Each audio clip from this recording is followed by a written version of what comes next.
Hey guys, welcome back to the next episode of Same Page Same Books. I'm Josh. And I'm Tyler. And today, similar vibe to the last two episodes, but we're going to be covering being social and good conversation starters for new people you meet, whether it's friends, randoms, all that. First thing is, what quick question instantly makes someone interesting? What quick question? Or what question? It could be a quick one, like you're on the fly, but like what question makes someone interesting? Like them asking you. You know, I can't like take credit for this fully because it's something that I saw, I think on Instagram or something. But someone was like, you know how like typically when you meet someone new, or even like when you're catching up with someone, they always ask about work, like how's work? What are you doing for work? Or even when you're a kid, you know, like what do you want to do in the future? And I saw someone say that they were like, I've gotten such better results and better conversations by asking people what their hobbies are. And I think that is like a great conversation starter because not everybody everyone that works, not everyone is always doing a job that they love. Mm-hmm. But your hobbies are things that like you are dedicating your time and money and interest into. Mm-hmm. And I think like the more interested you are in something, the more enjoyable it is to listen to that person talk about that thing. So I think, you know, what are your hobbies? What do you like to do for fun? I think it's a good conversation starter where you can instantly peel back like what their interests are and what they're really about. I 100% agree. That was not exactly, but something similar. I was going to say, like, what makes you happy and why? Like, I want to know your hobbies, your interests, what you're passionate about.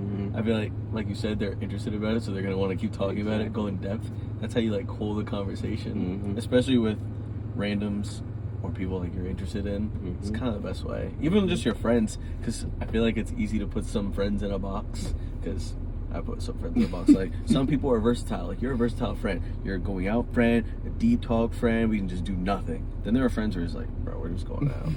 Some friends, it's like, they usually call if only something bad's going on, and I'll do the same. Right. Or some friends where it's just like, oh, you just want to sit and do nothing.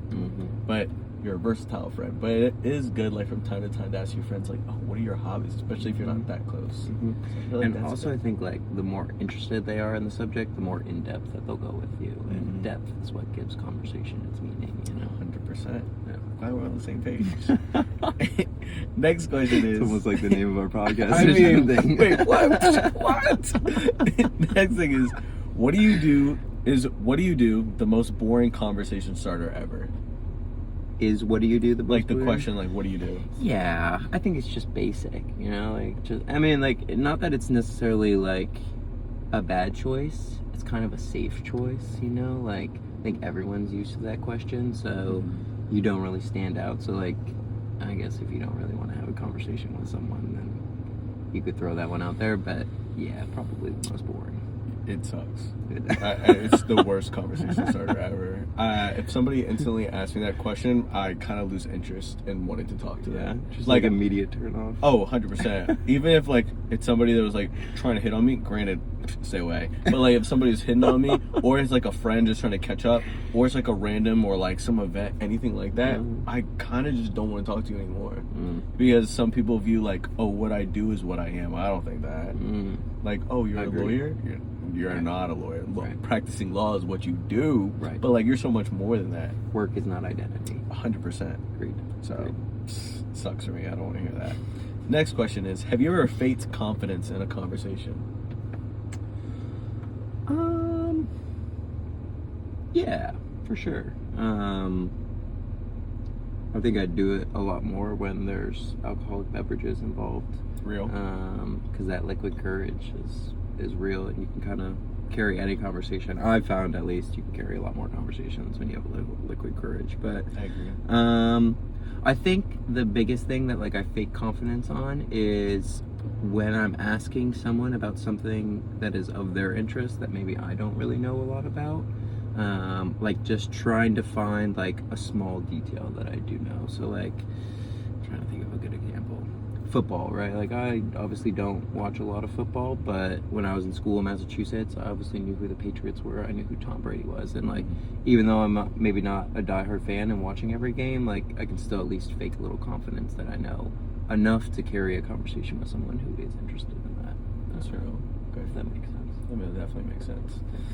In the past, would I fake confidence in a conversation? Oh, yeah, because I'd be nervous. Now, not at all. Yeah, I won't fake the confidence because I would say I'm pretty confident. And I wouldn't want to fake anything around somebody if I'm somebody I'm comfortable with, somebody I'm just meeting, or somebody I've known forever. Like, what you see is what you get. If you're kind of boring in our conversation, the energy that I have before it will stay the same. But if it's just like you're just like soggy cereal the way you are while we're talking, I'm not gonna be as interested. But I'm not gonna fake my confidence.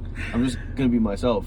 And if you like me, then great. And if you don't, then this will waste my time. Why am I even talking to you? So I'm not gonna fake any confidence. But I do think it is like definitely smart, depending on like the situation you are. Like if it's like some business event and you're trying to get a job, or like get closer with coworkers, or make new friends, and you're nervous, it's probably smart to like fake some confidence. Liquid courage helps in certain events, but I think that's definitely a good way to go. Fake it till you make it. Just personally, not my way anymore. I'm okay with not faking it. This is what it is. Although I don't think I've ever heard you describe someone as soggy cereal. But some people are. Great. Some are. Some are worse. I could think of so many other mean adjectives to put together to describe them. But I'm gonna choose peace today. I also think soggy cereal is like creative. It almost is like it's better, you know, like than just straight up mean. If you can be creative with it, or like make them think about the insult. Yeah, I was in my bag with that one. Yeah, for sure. No big deal. Next one is, how do you carry a conversation when someone gives one-word replies? I mean, I guess in a lot of ways it kind of depends on the situation. 100%. But most of the time, I think like I don't try to continue it. I mean, I think I know that some people, one, are introverted and they are not super comfortable or don't have a ton of interest in carrying conversation. And if that's the case, like, I don't want to be trapping you in something that you don't want to be in. But the other part of it is on my part, like, I also want to be a part of an interesting conversation. And if you're not gonna hold up your end of that bargain and you're just gonna give me one-word answers, then like, I'll go find someone else to have a conversation with. It's not, you know, if you're not in the mood for it, oh well, it's no skin off my back. I'm just gonna go find a better conversation somewhere else. Interesting. I think it depends on the situation. I think that's kind of the answer for everything. It depends on the situation, but it's like, let's say one of your boys is going out and talking to some girl, and she has a friend, but they're dry and you're not interested for a bunch of different reasons. Then you kind of just have to sit there and suck it up. Or like if it's somebody you're trying to network with, then it's just like, I'd rather go talk to somebody else. But for regardless of whatever the situation is, my answer would be try absolutely every avenue of trying to make the conversation work. Because for me, I don't have any regrets. So if it's somebody that I think could benefit my life or benefit somebody I care about's life, then I'm going to try and make the conversation work. But if it's clearly not working after I tried all these different questions or ways to get them to open up, because I do understand that some people are introverted and don't feel the most comfortable the first time around. But after everything I try, it's still not working, then I'd be like, all right, like, I'm done. Like, you're not gonna make me look like a fool, like I'm begging for your attention. Like, no. I feel like we have very similar answers. You're just willing to try harder in the conversation and for longer. Where, as I'm kind of like, it is what it is. Live and let live. No, I got to make it work. Especially since something my dad told me, and it's definitely something a lot of people say, and I firmly believe it's not what you know, it's who you know. So if somebody that may be super quiet, and let's say they're a nerd, but nobody knows they're a multi-billionaire, I'm gonna keep pushing to try to get to know them, even if I didn't know they were rich. Like I like knowing people, I like talking to people. For sure. So I think that is the way to go. At least try, and then see what happens. I can agree with that.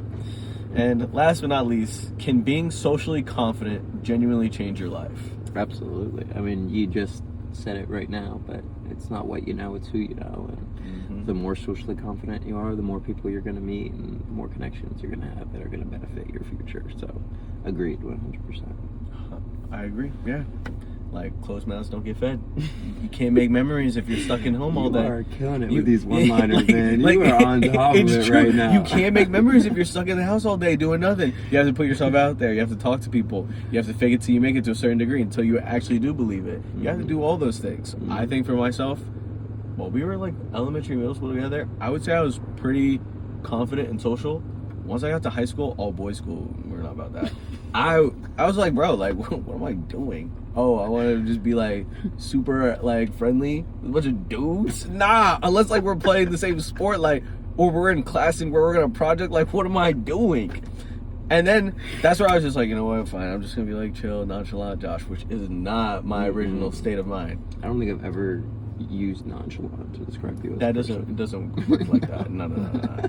But then once transferred senior year, and then from then on, definitely just been more social. Where I was just like, well, do I just want to stay like this, or would I rather like be myself and like put myself in more fun situations? I think that's the best way. And at first you have to fake it like I did. Then you just genuinely become more confident. I just think that's how it works. I agree. Fake it till you get across the starting line. 100%. Keep going. Yeah, just fake it. Tell yourself you can keep going, and then eventually, like, you will keep going. You just keep going. Shit, maybe you'll win the race. What? Who knows? Sure. Maybe have some fans too. You never know. That's nice. Well, hope you guys enjoyed this. Short and sweet. We'll see you next week. Peace.